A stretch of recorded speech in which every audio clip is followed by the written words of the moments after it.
आसंता 2024 साधारण निर्वाचन में चौद्वार कटक निर्वाचन मंडली पुनर्बार सौभिकी विश्वाल को विधायक प्रार्थी भाव आस्था प्रकट कर आज चौद्वार कटक निर्वाचन मंडली पक्षर महानदी विहार स्थित रिधिसिद्धि मंडप ठारे पूर्वतन विधायक डॉक्टर प्रभात रंजन विश्वाल अध्यक्षतार एक कृतज्ञता सभा अनुष्ठित हो जाएगी। कार्यक्रम में महानगर निगमर समस्त कॉर्पोरेटर समेत निर्वाचन मंडलीर समस्त कर्मी माने उपस्थित रही मुख्यमंत्री नवीन पट्टनायक को कृतज्ञता जणाइछन्ति।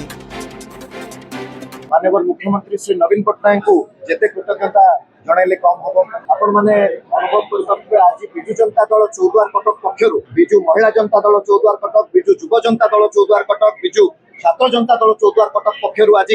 आम प्रिय नेता माननीय मुख्यमंत्री श्री नवीन पट्टनायक को समस्ते आज मोर परिवार कृतज्ञता जन आम निर्वाचन मंडली चौद्वार कटक में जो भाव में माननीय मुख्यमंत्री श्री नवीन पट्टनायक उन्नतिमूलक कार्यक्रम को निज हाथ मुठा को नहीं सारा राज्य भारत वर्ष कहले भूल हम ना भारत वर्ष आम गर्वर सहित कहूँ चौद्वार कटक निर्वाचन मंडली में SCB medical college and hospital प्राय 5,000 कोटी टंका व्यय world class AIIMS plus hospital हवाई जाऊँ तालदंडा केनाल ब्यूटिफिकेशन कर प्रिय मुख्यमंत्री श्री नवीन पट्टनायक अर्बन हाट छत्र बजार मालगोडाउन अर्बन हाट गोटे छात तले समस्त मोर व्यवसायिक परिवार व्यवसायिक भाई मैंने गोटे छात तले व्यवसाय कर भाव में कटक